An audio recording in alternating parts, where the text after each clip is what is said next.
Exercise. Most people know they should exercise, but they really aren't clear on what they should do, how they should do it, what should they feel inside their body. So there's a couple categories that go along with this, which is me. What should I feel? So how do you know if you're doing it right or if you're doing it wrong?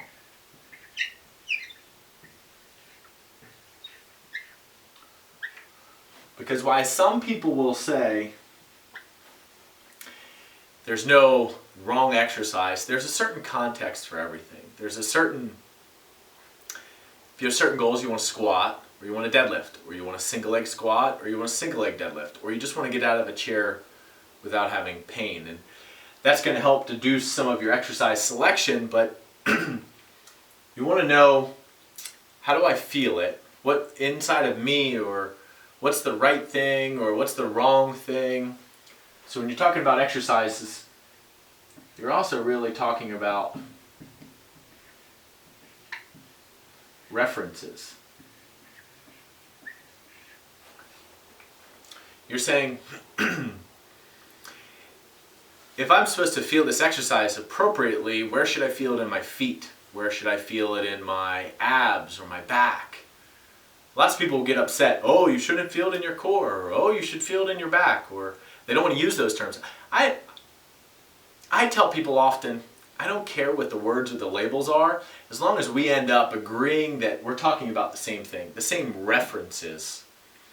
That's what helps give you an idea of what should I be feeling, what's right or what's wrong, and you want to focus more on what you should be feeling, not what you should be moving away from. Because if you're trying to not have weight in your heel, for example, it's better for your mind to know, well, what should I feel for? Should I feel it in the front part of my foot? Should I try to press the inside of my foot down, kind of towards my big toe? And all those things are changing your references, and it's better to know what references are right and focus on that instead of what's impeding you or what's getting noisy and what's interrupting that signal in terms of exercises. So yeah, there's a whole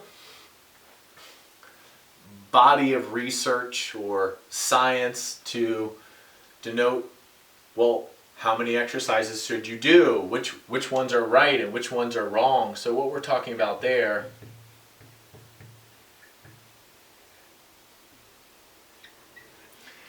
is exercise selection. What exercises should I do that are the right exercises for my goal? And while I'm exercising and I'm doing that exercise, what references should I feel? Should I feel it in my back? Should I feel it in my chest? At what part of the movement should I feel it in different places? So that, to a certain degree, that has to do with a degree of, some people will call it exercise selection, some people will call it program design. For you, one of the big things you want to know is not only why am I doing this, because the interrelationship of parts are important, but what we're talking about now is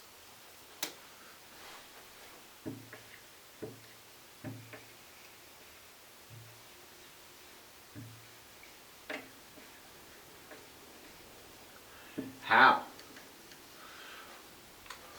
Once you've selected the exercise, how do you reference it? Inside of your body, inside of your own skin, the references would be, what do you feel for, and what do you find while you're searching what to feel for inside of your own skin? Because that's really important. A lot of people can get dragged down in terms of exercise with concepts or labels. At the end of the day, it's going to be about what exercise you do. And more importantly than that, a bigger, broader picture, a way to step back and look at it, it's, did I exercise today? Or did I meditate today? And if you meditated as the exercise for yourself, what's the right way to meditate and what's the wrong way to meditate? I sort of like this concept of a grounded high. And the idea there is you may want to think about people that you love and that you care about. And then maybe you want to think about somebody who frustrated you that day. And you want to think, well, what should I have done differently there? Because I'm 100% responsible for my side. Or, if you don't want to think about stuff that bothers you, per se, what the right form of meditation is, can I feel my feet, my toes? Can I feel my shins and my knees? Because that's grounding. So one of those meditations are going to take you up into your head. One of those meditations are going to take you into your body. Both of those meditations are right for a certain individual. And both those meditations are wrong for another individual. So you just got to get a sense of, for yourself, what are you trying to reference? If you're trying to reference your body and get grounded because you got a lot of thoughts in your head, you want to go into your body. What are my toes? What are my knees? Similar to exercise. That's why exercising can be so grounding. A lot of people will use these terms and they'll say, oh man, after I exercise, I just feel amazing. I'm not quite sure why I feel better or what has changed, but I just know I really enjoy exercising. My head is clear. Some people need a meditation where they actually need to think more. They need to practice thinking. They need to learn how to make better decisions in the world. Why did I eat that terrible food? Or why do I keep not losing weight when all I need to do is skip one snack a day and I'll lose 5 pounds in a month? But I keep making the same decision. All of those are different exercises. To go through the exercise of thinking or to go through the exercise of strengthening. What are you trying to feel and find? What are you referencing? If you're using a future reference and you say, I want to make my body look a certain way, then you're saying, in the future, I'm referencing this. Therefore, I'm going to create a plan to achieve that outcome in the future. If you're referencing this concept, what I like to call this continuum of pain and healing,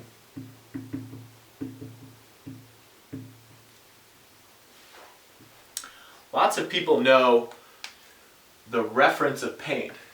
When I move my foot, it hurts.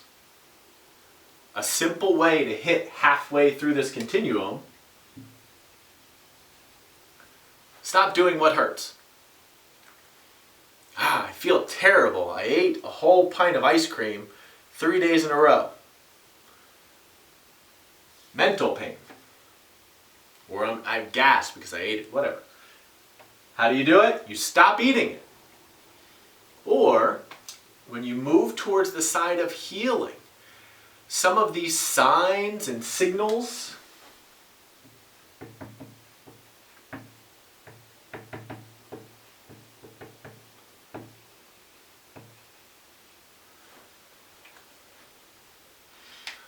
are not as loud. When you hurt your knee, you learn not to move that part of your knee, but the sign of healing, the sign of feeling integrated, the sign of feeling like you can stand up taller than you have ever stood up before, that is not so sharp in terms of how we're taught to see it. Hold on one second. I'm going to bring this to life for you right now.